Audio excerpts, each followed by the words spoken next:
교회는 사람들이 모입니다. 사람들이 모이면 사람만 모이지 않고 모두 모일까요? 네, 돈도 모입니다. 돈이 모이면 힘이 됩니다. 그러고 나면 교회는 돈으로 또 힘을 가지고 사람을 통해 일을 합니다. 활동을 하는 거죠. 교회에 대한 중요한 비유 중에 하나는 바로 그리스도의 몸이라고 하는 비유입니다. 그러기에 교회는 반드시 활동을 할 수밖에 없습니다. 가만히 멈추어 서서 아무 일도 하지 않는 것은 교회의 참된 모습이라고 결코 할 수 없다는 것이죠. 그렇다면 우리 기쁨의 교회에 이렇게 많은 사람들이 모이고 또 많지는 않지만 돈이 모이고 여러 가지 힘들이 모여져서 활동하게 될 때 우리는 어떤 활동을 해야 할까요? 이제 우리는 기쁨의 교회의 설계도에 해당하는 안디옥 교회를 살펴보는 세 번째 시간을 맞이하였습니다. 지난 시간까지 안디옥 교회의 내적인 모습과 변화를 생각해 보았다면 오늘은 안디옥 교회가 어떤 활동을 했는가, 어떠한 행동을 했는가를 살펴보아야 하는 시간인 줄 믿습니다. 아무쪼록 말씀을 통해서 우리 교회가 감당해야 되는 행동에 대해서 바르게 정립하고 그에 따라 정말 행동하는 멋진 교회로 세워지기를 저와 여러분들과 그런 교회로 함께 세워지기를 예수님의 이름으로 축원합니다. 먼저 첫 번째 등장하는 부분에서 선지자 아가보의 예언이 나타나고 있습니다. 보통 예언을 하면 누가 주목을 받을까요? 예언이 주목받을까요? 예언자가 주목받을까요? 그렇죠. 예언자가 주목받습니다. 예언이 이루어질 경우 예언자는 그의 권위, 그의 신뢰도가 급격히 상승하면서 예언자가 많은 힘을 얻게 된다는 것이죠. 오늘 본문에도 보니까 아가보라고 하는 사람이 천하에 큰 기근이 임할 것을 예언했고 실제로 클라우디우스 황제 때 그러한 일이 벌어지게 된다고 말해주고 있습니다. 근데 참 흥미로운 것은 오늘 본문은 해당 예언과 예언자에 대해서 큰 관심을 보이지 않는 것 같아 보인다는 것입니다. 도리어 예언이 이루어진 후에 안디옥 교회가 어떻게 반응했는가가 나타납니다. 전 이 말씀 보면서 참 놀랐어요. 말씀을 어떻게 들었느냐. 요즘에 설교 잘하시는 목사님들이 너무 많아요. 저는 많은 열등감에 시달리고 있습니다. 설교 잘하시는 목사님들이 너무나도 많고 하나님 말씀을 들을 수 있는 기회, 통로가 참 많습니다. 그렇기 때문에 말씀을 듣는 것, 아주 위대한 예언자들을 통해서 위대한 말씀을 듣는 것은 그리 어려운 문제가 아닐 수 있다는 것이죠. 사도행전은 바로 그것에 주목합니다. 무슨 말씀을 들었느냐, 무슨 말씀이 성취됐느냐, 어떻게 유명한 사람이 어떻게 성취된 유명한 예언을 했느냐, 거기에 관심을 갖지 않고 교회는 어떻게 반응했느냐에 관심을 기울이고 있다는 것입니다. 예언과 같이 클라우디우스 황제 때 온 천하에 기근이 들었습니다. 그 당시에 기근이라고 하는 것은 농경이 중심이었던 고대 사회에 있어서는 심히 엄청난 일이었는데 오늘날로 치자면 미국발, 그리스발, 금융위기와도 같은 것입니다. 흥미로운 것은 이 기근이 매우 광범위하게 임했다는 것이죠. 말씀을 같이 한번 읽어보겠습니다. 28절 말씀 같이 읽겠습니다. 시작. 그 중에 아가보라 하는 한 사람이 일어나 성령으로 말하되 천하에 큰 흉년이 일으리라 하더니 클라우디오 때 그렇게 되니라. 천하에 큰 흉년이 들다고 했기 때문에 이 기근의 범위는 지중해 전역이라고 볼 수 있습니다.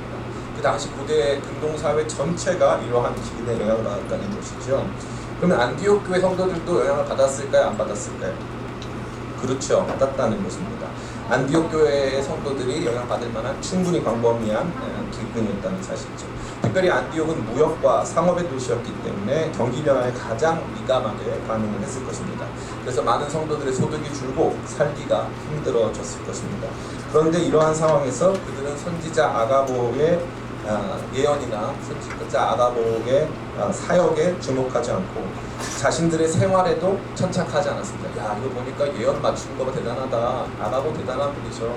아가보 목사님을 우리 교회 담임 목사님으로 모셔야 돼. 예언 쩔어. 이러면서 아가보 목사님에 대해서 주목하지도 않았고, 야, 천하에 기근이 온다고 했으니까 당장 대비를 해야 돼. 요새부터 또 기근이 온다고 그래가지고 대비를 해왔잖아. 그러니까 우리도 대비하자. 이러한 증상이 오늘 학교에 있습니다. 있어요. 정확하게 똑같이 있어요. 예언이 있으면은 그 말씀을 한 사람이 위대해지거나 아니면은 그 말씀을 통해서 얻게 된 정보를 통해 내가 살아야겠다. 이런 것들이 이제 한국교회가 일반적으로 가지고 있는 모습이 되는 것이죠. 그러나 그들은 아가보를 주목하지도 않았고 자신의 삶에 닥쳐올 위험에 대해서 미리 준비하지도 않았습니다.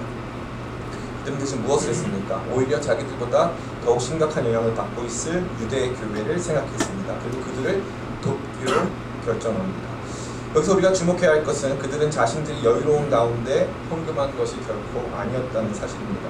그들 역시 실제로 커다란 기근의 영향을 받고 있었고 그러한 가운데서 힘들고 어려운 삶을 살고 있었습니다. 그러나 그들은 힘을 다하여 마음을 정하고 그것을 해냅니다. 저는 이게 참 재밌어요. 그냥 돈을 냈다가 아니고 힘을 다하여 작정을 했다가 먼저 나옵니다.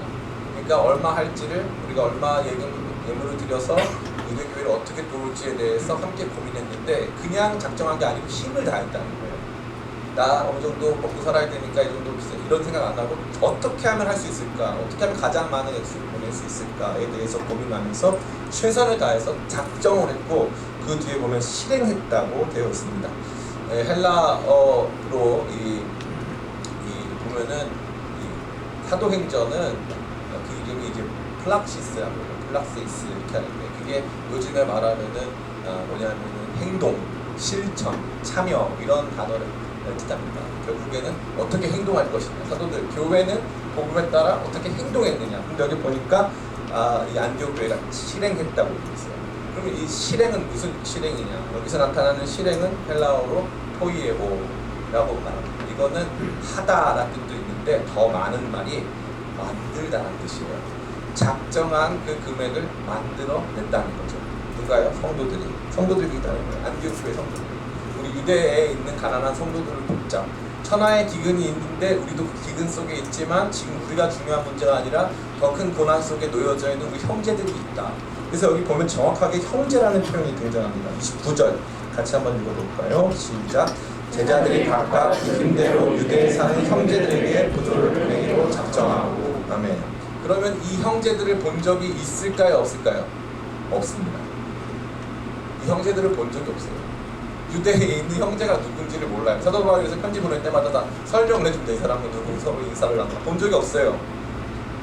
이 안디옥 교회는 자생적으로 생긴 교회입니다. 구레네와 북으로 몇 사람들이 함께 헬라인에게 복음을 전하면서 자생적으로 발생한 교회이기 때문에 유대에 있는 유명한 사도들이나 유명한 신자들에 대해서 이름은 넓히 들었을 수 있겠지만 실제적인 접촉을 하거나 만남의 교제를 가져본 적은 없습니다. 그런데 지금 이 엄청난 기근이 그들이 속해 있는 전 지구적, 그들의 전 세계적인 영향 가운데 놓여졌는데 그럼에도 불구하고 자신이 아프고 힘들고 고난 속에 놓여졌음에도 불구하고 얼굴도 본 적 없는 사람을 유대에 있는 형제라고 생각하고 그들을 돕기 시작했다는 것입니다. 마음을 다했고 뜻을 정해서 작정한 다음에 그것을 실행에 옮겼다는 것이죠. 또한 본문은 그들이 부조를 보냈다고 되어 있습니다. 이 부조가 뭘까? 저랑 같이 설교 많이 들은 사람들 자주 등장하는 단어인데 이 부조라는 것은 디아코니아라고 합니다. 디아콘, 영어로 집사님 뭐라고 그래요? 디콘이라고 하잖아요. 거기 바로 이 말에서 나오는 거예요. 디아코니아. 섬기는 사람이 집사라는 거예요. 요즘에 집사가 특권이 돼가지고 섬김을 받죠. 맞아요. 근데 우리 교회는 안 그렇습니다. 우리 교회는 테이모 집사님 제외하면은 다른 분들 다 섬김에 잘 감당하고 있어요. 디아코니아라고 하는 헬라어가 쓰였습니다. 이것은 그들이 자신에게 바나바를 파송해주고 복음의 출발이 되어 주었던 유대 교회에 대해서 깊은 책임감을 가지고 마치 종처럼 섬겨주겠다, 우리가 섬겨야만 한다라고 하는 깊은 책임감과 공동체의식을 가지고 있었음을 보여줍니다. 이것이 바로 안디옥 교회가 보여준 행동이었습니다. 그들이 감당했던 대사회적인 책임, 그들이 감당했던 여러 가지 우리가 봤을 때 필요했던 프로그램들에는 새신자 관리 프로그램, 새가족 초청잔치 등은 등장하지 않습니다. 안디옥 교회가 자랑스럽게 보여주는, 성경을 통하여서 하나님께서 안디옥 교회를 통하여 진짜 보여주고 싶었던 안디옥 교회의 진짜 멋있는 실천의 모습은 바로 대기근 때에 자기도 힘든 상황에 얼굴 한번 본 적 없는 유대에 있는 형제들, 그들에게 자신의 것을 힘을 다하여 작정하여 그것을 마련하고 그것을 실행하여 보냈다라고 하는 것이고, 그것을 이름 붙일 때 그들이 그것을 섬김이라고 이름 붙였습니다. 우리가 그들을 섬겨야 한다. 그들은 우리의 형제들이다. 그들은 우리보다 어려운 상태다. 우리도 그들을 섬겨야 한다라고 하는 위대한 메시지를 저와 여러분들에게 던져주고 있는 것입니다. 이러한 가운데 안디옥 교회의 열정적이고 헌신적인 섬김의 행동은 다음 세 가지 정도의 모습으로 우리 모두에게 도전을 주고 있습니다. 첫 번째는 안디옥 교회의 행동은 교회들을 위한 행동이었다는 것입니다. 초대교회의 모습을 보자면 당시 초대교회가 정치 제도의 변화를 꿈꾸거나 권력을 잡고 뭔가 새로운 나라를 세우려고 하는 노력을 기울이지 않았음을 보게 됩니다.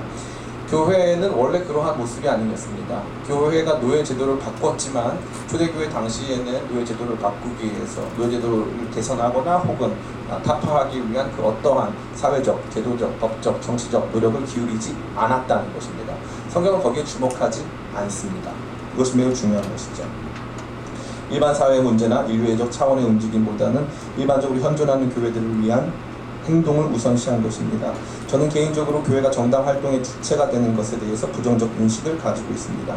목회자 개개인이 정치적 활동을 할 수 있습니다. 그러나 그것은 어디까지나 시민사회의 일원으로서 해야 하는 것이지 종교나 교회의 이름을 가지고 정치활동을 하는 것은 그리 바람직한 것은 결코 아니라 좋습니다. 제가 이렇게 말씀을 드린다고 해서 제가 뭔가 이 교회가 특별한 사역들을 감당하거나 특별한 이 법적, 제도적 또 정책적 일들에 대해서 도움을 주는 것 자체를 죄악시한다는 것은 결코 아닙니다. 특수한 사역에 있어서 각 교회의 부르심에 따라서 그러한 사역들을 감당할 수 있는 게 필요합니다. 그 시대에 따라서 정황에 따라서 필요한 여러 가지 사역들이 있는데 기본적으로 교회란 어떠한 것인가? 기본적으로 교회가 모든 교회가 반드시 대사회적인 책임을 감당해야 되는가? 그건 아니라는 것이죠.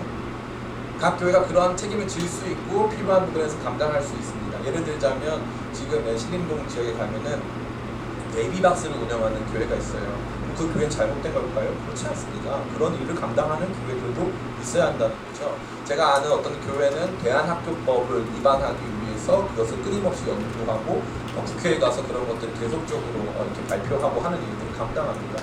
교회가 그런 일들을 당연히 할 수 있죠. 그러나 그것이 모든 교회가 해야 하는 일입니까? 그렇지 않다는 것이죠. 교회가 기본적으로 가져야 하는 방향성이 다르다는 것입니다. 교회가 근본적으로 가져야 할 방향성은 교회를 향합니다. 이게 가장 중요한 거예요. 교회가 근본적으로 가야 하는 방향성은 교회를 향한다는 거죠. 가끔 교회에 저같이 이제 작은 교회 목사님은 별로 필요가 없지만 좀 큰 교회 목사님들은 무슨 용산구, 후암동, 무슨 교경협의회 이런 다양한 직책들을 맡으십니다. 근데 어떤 목사님들 같은 경우는 그 직책들을 너무 화려하게 맡기를 좋아져서 어느 구청 행사에 다 계신 분이 계세요. 거의 구청장님이 아니시면 영향력을 발휘하시는 분들이 종종 계십니다. 그분이 나중에는 정계에도 진출하시고 실제로 정계에 진출하신 목사님도 상당히 많이 계세요. 우리나라 정치 초창기에도 목사님들이 많이 그런 역할들을 감당하신 것 그건 사실입니다. 그러나 교회가 교회의 이름으로 반드시 그러한 일들을 해야 합니다. 우리 같은 경우는 기독교 사회당도 있고 민주당도 있고 한데 반드시 기독교의 이름으로 그런 것들을 해야 하는가? 그것이 교회의 기본적인 방향성이 아닙니다. 절대 착하지 마시기 바랍니다. 물론 하나님께서 목회자를 통해서 혹은 성도님들을 통해서 행하시는 특별한 일들이 있을 수 있고 교회가 그것들을 부수적으로 감당해야 될 필요성이 제기된다면 그것을 해야 합니다. 그러나 교회가 반드시 그런 일을 해야 된다. 마치 이와 같습니다. 교회가 왜 장학금 안 줘요? 교회가 왜 대사회적인 책임 감당 안 해요? 교회가 왜 가난한 사람 안 도와줘요? 우리 교회가 지금 해야 될 후암동에 해야 될 일이 얼마나 많습니까? 왜 이런 일을 안 합니까? 라고 말한다면 저는 여러분 모두에게 그것은 교회가 감당해야 될 기본적 방향 아니라고 말씀드리고 싶습니다. 어떤 교회가 있었습니다. 그 교회가 있는 곳이 아주 부유한 지역이었어요. 매우 부유한 지역이었기 때문에 그 교회 사람들도 아주 부유했죠. 그런데 그 교회에 LPG 충전소와 또 그다음에 이 버스 차고지가 들어오기로 했습니다. 버스 차고지가 들어온다고 했으니까 그 지역이 얼마나 부자냐면은 거기에 지하철을 놔주기로 했는데 그 지역에서 거부했어요. 우리는 우리끼리 행복하게 잘 사는 데인데 지하철 필요 없다는 거죠. 거기에 우리 기업의 대한민국의 아주 유명한 기업의 총수들이 많이 살고 있습니다. 근데 그 교회가 교회의 이름으로 프랭카드 하나를 붙였습니다. 저희 교회는 여기에 버스 차고지가 들어오는 것을 반대합니다. 그 교회 굉장히 큰 교회예요. 통합치기 아주 큰 교회고 이름만 대면 알만한 교회입니다. 근데 저는 그게 굉장히 부끄러웠어요. 사회적인 책임을 감당한답시고 자기 교회 성도들의 경제적인 이익을 대변하는 통로로 교회의 이름을 사용되었다는 것이 매우 불쾌했습니다. 목사님 개인이 거기 사는 주민이라면 그런 활동을 얼마든지 할 수 있어요. 거기에 버스 차고지보다 문화시설이 들어오는 것이 더 공공의 이익을 증진한다 라고 말할 수 있습니다. 그러나 교회가 놀랐죠? 네. 그만큼 놀랐어요. 그러나 교회가 나서서 그러한 것을 반드시 해야 된다고 주장한다는 것은 착각입니다. 이거 나쁜 일이니까 당연히 안 해야겠지만 사실 어떤 목사님 같은 경우는 무슨 뭐 생태적인 활동, 환경 개선에 대해서 엄청난 힘을 기울입니다. 교회가 환경 개선해야 된다. 교회가 지금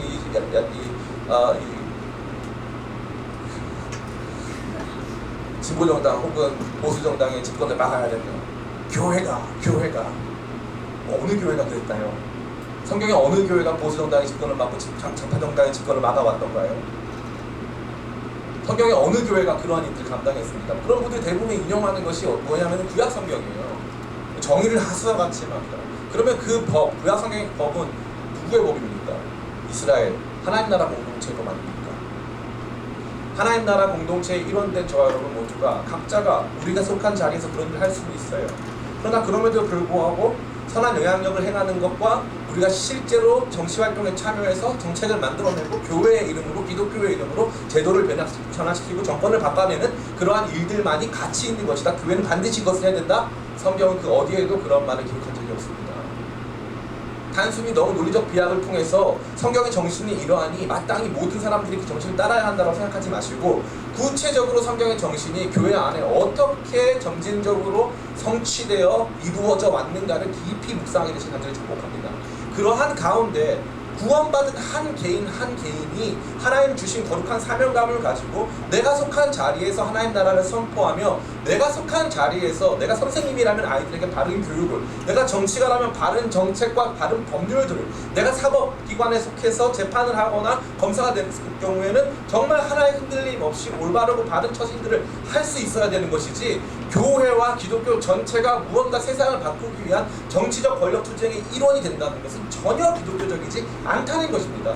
우리의 사역적 방향은 교회를 향해야 하는 것입니다. 최근 어떤 분이 페이스북에 글을 남기신 것을 봤습니다. 성경에서는 많이 나누라고 했으니 분배 정책을 우선시하는 정당이나 정책들을 우선해야 한다는 것이고 그것이 더 성경적이라고 가르치고 있었습니다. 저는 성경에서 나눔을 강조하고 사회적 활동과 움직임에 대해서 긍정하고 있음을 인정합니다. 그러나 그러한 방법이 법적 테두리 안에 있어야만 하고 제도로만 반드시 성취되어야 하며 세속사회 모두가 그러한 원칙을 따를 수 있도록 강압해야 된다고 성경 어디에도 주장하지 않습니다. 성경에서는 제도를 넘어서는 사람들의 아름다운 움직임이 있었습니다. 제도로는 강압할 수 없는 모습이 있었다는 거죠. 많은 사람들이 이 기독교 원시 공산 사회를 꿈꿉니다. 그때 사도행전을 보니까 교회들이 서로 자기의 물건을 서로 통용했다. 제가 물어보고 싶어요. 서로 물건을 통용하는 게 법이었어요? 아니면 마음이었어요? 마음이었어요. 마음을 법제화하지 마세요. 마음을 제도화하지 마세요. 마음이 중요한 거예요. 목사님 그건 너무 순진하고 그건 너무 수동적이고 이 세상 안에서 일어나는 일들에 대해서 너무 방관적인 태도입니다. 그렇지 않습니다. 세계 여러분들에게 있어서 어떠한 것이 세상을 바꾸는 원동력일지는 저는 알지 못하겠지만 저는 세상을 하나님 바꾸신다고 믿습니다. 하나님 필요한 만큼 바꾸시고 필요한 만큼 보존하시며 우리 각자를 사용하시는 데 있어서 여러분 각자가 법이나 제도를 만들거나 혹은 지키거나 행정적으로 그것들을 만들어가는 사람들이라면 하나님께서 여러분에게 기독교인 다움의 모습을 주실 것이고 그것이 각 사회의 제도 안에 투영이 될 것입니다. 그러나 교회가 함께 힘을 모으고 함께 돈을 모으고 함께 활동과 역량을 모아서 우리 모두가 반드시 이것을 해야만 된다라고 하는 강제, 반드시 해야 된다라고 하는 규범적인 내용은 성경에 등장하지 않습니다. 그러기에 저는 우리 기쁨의 교회 사랑하는 성도님들에게 말씀드립니다. 특별히 여러분 청년들이기 때문에 페이스북에 보면은 필력이 대단한 분들이 장난 아니에요. 그분들은 이 말에는 조라고 필에는 강합니다. 그래서 만나보면 이분들 그런 성품이 아니신데 글만 쓰면 막 진짜 나 진짜 이때 너무 많아요. 필력이 그냥 대단하세요. 이분들 절대 못 이깁니다. 왼쪽에 서 오른쪽에 있거든요. 대단해요. 좌로나 우로나 치우치 마시라고 축복합니다. 우리는 기본적으로 기쁨의 교회라고 하는 활동은 사랑하는 형제들에게 향합니다. 많은 사람들이 생각해요. 내 이웃을 사랑하라. 예, 이웃 사랑은 주님께서 주신 매우 중요하고 가치 있는 규범이죠. 그러나 이웃 사랑을 주님께서 범위를 한정짓거나 그 내용들에 대해서 한정짓지는 않으셨습니다. 그러나 이 이웃 사랑의 구체적인 행동은 근거리부터입니다. 근거리. 그래서 10계명에 보면 제5계명은 내 부모를 공경하랍니다.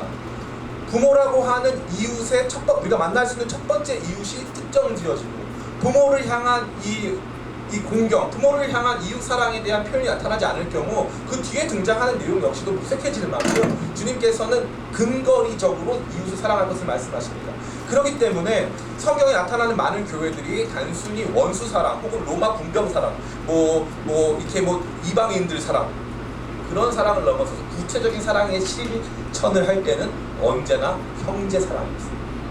형제 사랑. 사랑하는 형제 사랑. 그 형제들은 그리스도 안에서 형제된 사람, 교회들을 향한 마음이 가장 컸다는 것입니다. 저 여러분들이 이러한 측면, 이러한 강조점에 대해서 분명히 이해하게 되시길 간절히 축복합니다. 우리 기쁨의 교회 역시도 그러한 사역을 감당하고 있습니다. 저는 우리 기쁨의 교회가 여러 가지 면에서 대사회적인 책임 있는 활동들에 대해서 여러분이 원하는 만큼 충분히 기여하지 않게 될 것을 말씀드리고 싶습니다. 우리는 먼저 교회와 선교에 지극히 많은 관심을 가지고 있습니다. 앞서 우리가 선교 기도를 통해서 듣게 된 일본 교회라던가 미얀마 교회, 금요기도회 때 나오신 분들 알겠지만 이 말레이시아에는 그러니까 말레이 사람들은 기독교인이 공식적으로 말레이시아인 기독교인은 0명입니다. 0명. 말레이시아는 종교의 자유가 없어요. 그래가지고 최근에 그 성교사님 말씀에 따르면은 최근에 이 말레이시아 대법원에서 누군가의 종교의 자유를 인정했는데 대법원 위에는 샤리아법이라고 하는 이슬람 불법이 자리하고 있었고, 그래서 그 대법원 이 판결을 무효화시켰습니다. 그래서 말레이시아에는 공식적으로 기독교인이 0명이에요. 그러면 진짜 0명일까요? 예배하는 사람이 있을까요? 있습니다. 거기에 우리 형제들이 있어요. 거기에 우리 형제들이 있어요. 이란에 우리 형제들이 있습니다. 북한에 우리 형제들이 있어요. 그들을 차치한 채 오늘 우리 사회에서 벌어지는 여러 가지 불공평, 불공정, 여러 가지 억압과 폭력들에 대처하기 위해서 교회가 우선적인 역량들을 대사회적인 측면, 인류적 측면에다 사용한다. 그것은 바람직한 것이 결코 아닙니다. 물론 하나님께서 우리 공동체 모두의 마음을 움직이시고 우리에게 여러 가지 요청과 필요가 있을 때는 그런 일을 감당하겠습니다. 그러나 우선적으로 기쁨의 교회가 향해야 되는 방향은 바로 교회입니다. 유대에 있는 형제들, 그들이 고통받고 있다면 우리 자신도 고통 가운데 있음에도 불구하고 그들을 위해서 섬김의 자세로 나아갈 마음이 우리 가운데 충만해야 할 줄 믿습니다. 두 번째, 이들의 섬김은 이들의 행동은 위임을 통한 행동이었습니다.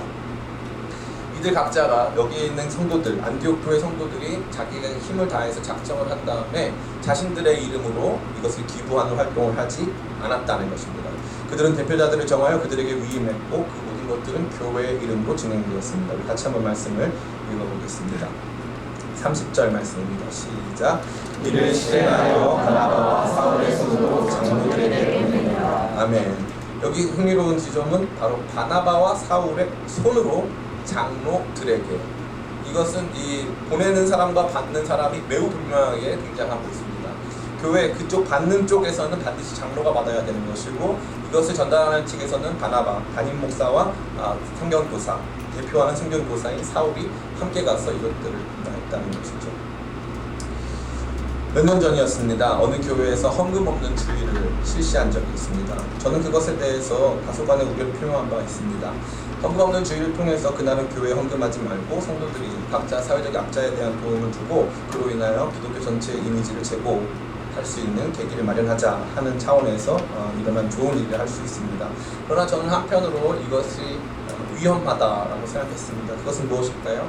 마치 내 돈을 내 맘대로 주겠다. 이건 내 돈이니까 내 이름으로 내 맘대로 주겠다. 돈 사용은 내가 알아서 할 것이다 라고 하는 헌금 사용의 주체에 대한 오류가 있을 확률이 매우 높았습니다. 오늘날 우리가 살고 있는 시대는 소비자 중심의 시대입니다. 내가 물건을 고르고 내가 구매한다. 교회도 내가 고르고 내가 구매한다 라고 생각하는 사람들이 너무나 많은 것이죠. 그러한 가운데 이러한 우리가 봤을 때 보다 진보적이고 보다 뭔가 이렇게 좀 새롭고 쌈밥이란 단어를 쓰나요? 그 단어가 뭐 쓰죠? 쌈밥 딴 데잖아. 뭐더 대단한 단어가 있을까요? 쌈밥. 좀 더 신선한, 좀 더 신선해 보이는 쪽의 개선 또 진전으로 보입니다. 저는 언제나 진보와 보수 양측에 물어봅니다. 보수는 뭘 지키는 거고 진보는 어디로 갑니까? 어디로 가세요? 진보가 어디로 가는데요? 일단 가야 돼요. 가야 합니다. 어디로요? 어디로? 거기로요. 어딘데요? 가세요. 어디로 가는지 몰라요. 일단 더 큰 틀이 없어야 된대요. 뭐 이렇게 뭐 교회보다 뭐 개인이 중요한. 저는 잘 모르겠습니다. 헌금 없는 주의를 마련한 그 교회의 취지를 100분 이해합니다. 한국 사회가 교회라고 하는 부정적 이미지를 탈피해야 될 필요성을 강하게 느끼기 때문에 그런 것 같습니다. 그러나 저는 그러한 우려를 넘어서서 교회의 교회다움이 회복된다면 교회가 헌금 사용에 있어서 대표성을 가지고 사용하는 것 자체에 사람들은 큰 문제를 제기하지 않을 것입니다. 대표적으로 천주교회는 교무금이라는 것 같습니다. 천주교는 거기에 이제 교인이 되면요, 천주교 교우가 되면 의무적으로 헌금을 내야 돼요. 의무적으로 교무금. 그러면 어떤 일이 발생하냐? 교무금을 예를 들어서 누가 안 냈다고 해볼까요? 우리 윤리은 자매가 안 냈어요. 교무금 깜빡한 거죠. 교무금 들어있는 가방을 비행기에 놓고 내린 거예요. 그래서 교무금을 못 냈어요. 그래가지고 나 몇 개월 못 냈어. 그러면 신부님이 와가지고 너 출교할 거야. 이렇게 해요. 그러면 출교하면 천국에 못 가요. 그래서 교무금 반드시 열심히 냅니다. 저는 교회도 교무금 같은 거 냈으면 좋겠어요. 아니면 안 되죠. 당연히 내면 안 돼요. 근데 교무금 내가지고 하는데 거기 성도들의 이름 없어요. 네, 거기 성도들의 이름 없습니다. 그냥 천주교는 그냥 천주교회 이름으로 하는 거죠. 네, 교황님의 이름으로 하죠.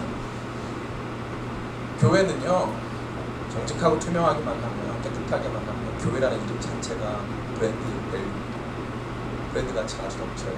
교회라는 이름 자체가 가장 어렵습니다.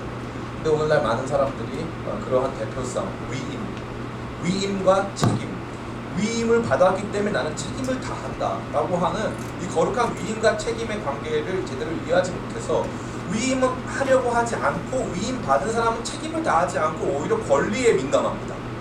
위임을 받았다는 것은 임을 받았다는 거거든요.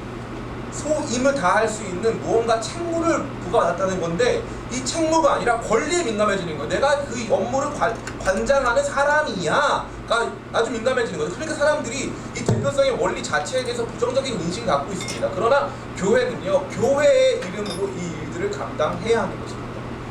교회가 각 개인의 이름으로 교회보다 유명해진 개인들로 말미암아 교회의 활동성과 역동성 자체가 사람들이 알 수 없게끔 가려진다면 그것은 결코 온전한 것이 될 수 없습니다. 교회의 아름다움은 위임과 책임의 아름다움입니다. 교회는 대표자들에게 그 권한을 위임하고 그 이름을 위임합니다. 그리고 나서 그 대표자들은 성심을 다하여서 위임받은 그 거룩한 교회의 이름을 가지고 감당해야 될 책임들을 목숨을 걸고 감당하는 것입니다. 그래서 교회는 상호 간에 존재하는 신뢰관계, 상호 간에 존재하는 서로를 향한 거룩한 위임의 관계를 통하여서 아름답게 빛나게 되는 것이고 그리스도의 몸에 하나된 일관성을 유지할 수 있게 되는 것입니다. 세 번째, 안디옥 교회가 보여준 행동은 물질적이고 희생적인 행동이었습니다. 다시 한번 읽어봤으면 좋겠습니다. 말씀이 제 설교가 더 중요합니다. 우리 같이 한번 읽어봤으면 좋겠습니다. 29절 같이 읽겠습니다. 시작. 제자들이 각각 그 힘대로 유대에 사는 형제들에게 부조를 보내기로 작정하고. 아멘. 저는 이 부분을 읽을 때마다 매우 뭉클합니다. 유대에 사는 형제들에게 부조를 보내기로 작정하고. 보통 연보, 헌금에 해당하는 헬라어는 코이노니아입니다. 코이노니아는 공창교제, 참여 등을 말하는 것이죠. 마치 대등한 관계 안에서 서로가 서로에게 섞이는 것 같은, 서로가 상호 침투하는 것 같은 모습을 보여준다고 할 수 있습니다. 그러나 여기에서는 부조는 다릅니다. 부조는 마치 어떤 사람이 한 사람이 무릎을 꿇고 다른 한 사람을 섬겨주는 듯한 모습을 보여줍니다. 그러한 가운데 이들은 힘을 다하여서 유대에 사는 성도들에게 그러한 모습으로 예물을 드렸다는 것이죠. 물건, 물질, 돈을 냈다는 것입니다. 오늘날 많은 청년들이 이 키보드 워리어로 전락했습니다. 교회는 이래야 합니다. 우리가 어느 교회를 도와야 합니다. 어떤 사람들을 도와야 합니다. 우리가 이러한 부분에 참여해야 합니다. 근데 실제적으로는 삶은 욜로족이에요. 삶은 한 번뿐이야. 나를 위해 살아야 돼. 그래서 나를 위한 투자는 아끼지 않습니다. 이 재밌는 게 한국 사회에서 다른 종류의 소비재 판매량은 줄어드는데 이 명품과도 같은 이 사치재, 이 판매량은 늘어나고 있습니다. 특별히 명품 시계와 관련돼서는요, 엄청나게 이 시계에 관련된 이 산업이 증가하고 있습니다. 한국 사회에서. 왜 그럴까요? 돈은 한정돼 있는데 애들이 어떻게 하냐면 청년들이 다른 데다 돈 쓸 거 아껴서 나는 좋은 시계 살 거야 한다는 거죠. 그러면서 신앙생활을 합니다. 신앙생활은요, 삶을 거는 거거든요. 신앙생활은 사실 그 자체가 말이 안 돼요. 신앙이 곧 삶입니다. 그렇기 때문에 나 자신을 찢어서 거기에 들이붓는 것이죠.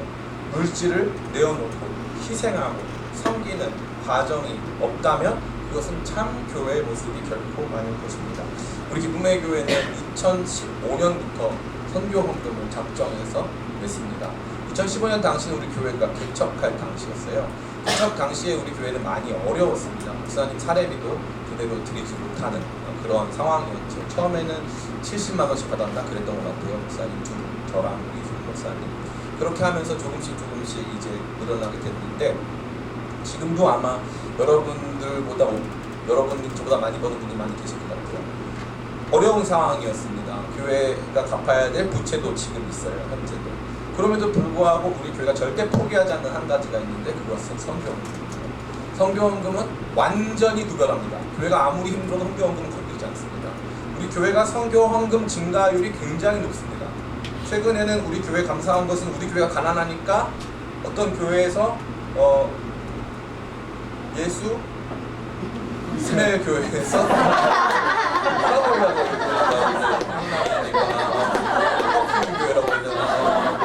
거기에서 저희 교회에다가 스타렉스를 사주셨어요. 검은색 스타렉스. 그래서 우리 교회 스타렉스 이름 뭐죠? 조스. 조이풀 스타렉스. 그래가지고 조스가 생겼죠. 되게 무서워요. 그리고 아기상어 노래 나와야 될 것 같고 조스가 생겼어요.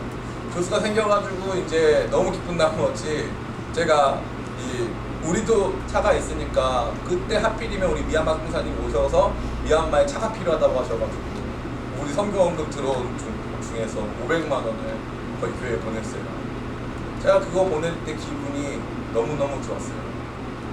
제가 우리 교회 버스 산 거보다 그 돈 보낼 때 기분이 훨씬 좋았어요.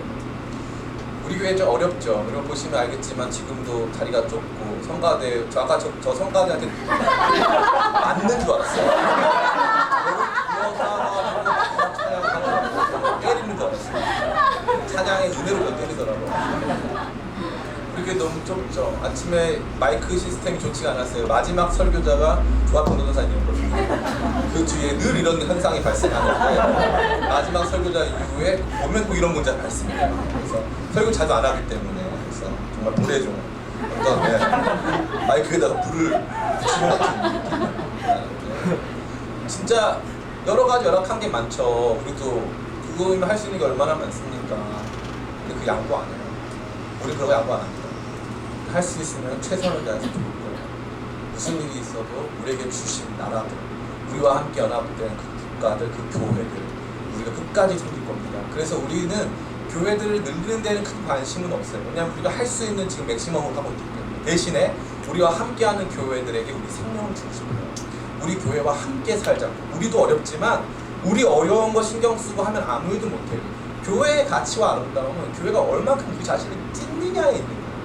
얼만큼 우리 자신을 잘 보호하느냐, 얼마짜리 건물이 있느냐, 얼마짜리 이렇게 피아노가 있느냐, 오르간이 있느냐, 1억짜리 오르간이요. 저 하나도 안 좋아 보이는데요.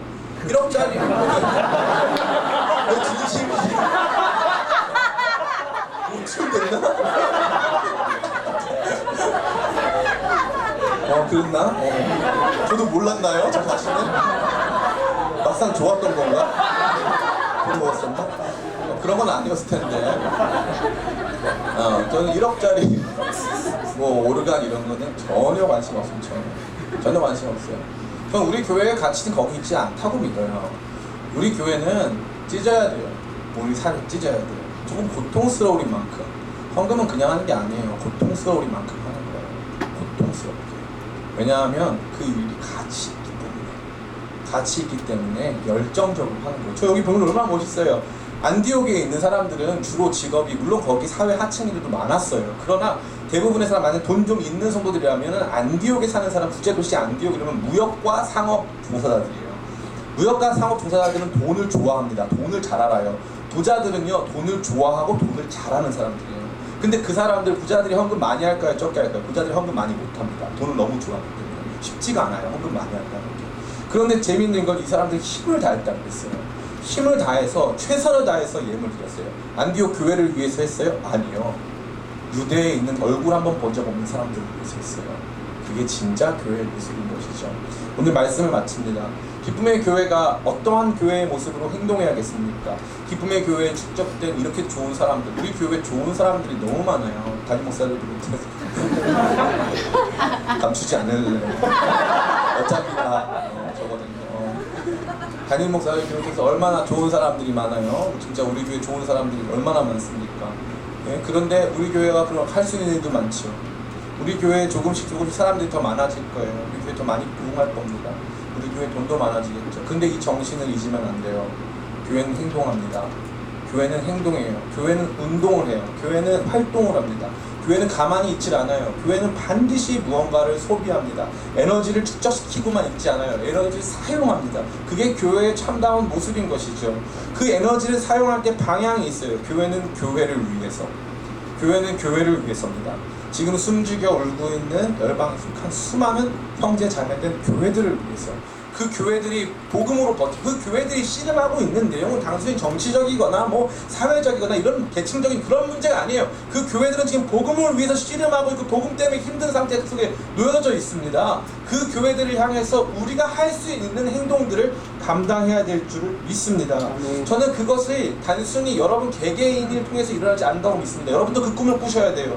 기쁨의 교회의 이름으로, 예수 그리스도의 교회 이름으로 우리는 행진할 줄 믿습니다. 한 개인이 유명해지고, 아, 우리 교회에 이런 사람이 있고 우리 교회에 이렇게 헌금 많이, 저는 그거 별로 안 좋게 생각해요. 기쁨의 교회가 그렇게 움직이는 것입니다. 최근에 우리 교회가 감당했던 이 투표 얼마나, 저는 그게 지금도 마음에 계속 좀 남습니다. 너무 아름다워요. 막 찍어가지고 막 올리고, 저는 무슨 뭐 국회의원 투표하는 줄 알았어요. 찍어가지고 올리고 자기들끼리 막 좋아하고 기념사진 찍고 이렇게 해가지고 도대체 뭐가 남았죠? 여러분 개인이 남았습니까? 기쁨의 교회가 남았잖아요. 우리 기쁨의 교회의 아름다운 모습이 나타났잖아요. 저는 그게 너무 좋아요. 우리 교회가 그 결정을 함께 하는 거예요. 함께 결정해서 함께 위임하고, 위임받은 저는 책임을 다하고, 그 책임, 교회 앞에, 그리스도 앞에 조금도 부끄러움 없이 책임을 다하면서, 결국 남는 것은 이요한 목사의 이름이 아니고 여러분 각자의, 돈 낸 사람들의 이름이 아니라, 돈 얼만큼 냈느냐의 이름이 아니라 우리 모두가 그냥 교회라고 하는 이름만 남기고, 그 교회가 이렇게 아름답게 역사했다라고 하는 그 이야기만 남긴 채 아름답게 역사의 뒤편으로 사라진다면 그것처럼 아름다운 교회의 모습은 없다고 저는 확신합니다. 마지막으로 우리 교회가 가져야 될 중요한 마음은, 교회는 물질을 나눠야 합니다.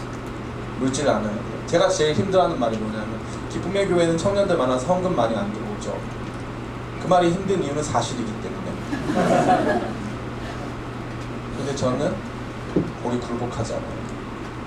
반드시 우리 교회는 헌금의 액수가 아니라 진짜 마음으로 삶을 드리는 사람들을 이야기만 해요. 우리가 할 수 있는 그 무엇보다 크게 다른 교회들을 돕고 섬기는, 그래서 우리가 기쁨의 교회 하나가 최소 10교회, 20교회를 살릴 수 있는 그런 교회로 굳건히 설 줄을 저는 믿습니다. 우리 교회가 함께 그러한 행동들을 감당했으면 좋겠어요. 혹시 행여나 여러분 가운데 우리 교회가 아직은 감당하지 않는, 혹은 어쩌면 계속적으로 감당하지 않게 될 대사회적인, 또 제도적인, 정책적인 일들에 관여하지 않는 걸로 말미암아 상처받았거나, 또 그런 분이 실망스러운 분이 계시다면 주님께서 여러분의 마음 어루만지시길 바라고, 여러분 자신에게 그러한 일들이 있으면 다시 한번 기억하여 여러분 자신이 여러분에게 속한 자리에서 그러한 정책들, 그러한 제도적이고 사회적 변화들을 꿈꾸면서 만들어가시길 축복하고, 우리 기쁨의 교회는 먼저 우리에게 주신 기본적인 방향, 복음과 선교를 위해 주의 몸된 교회를 마음을 다해 섬기고 교회의 이름으로 섬기고 물질로 함께 섬기며 세워가는 이 위대한 역사에 동참하게 되시기를 간절히 축원합니다. 아멘. 잠시 같이 기도할까요?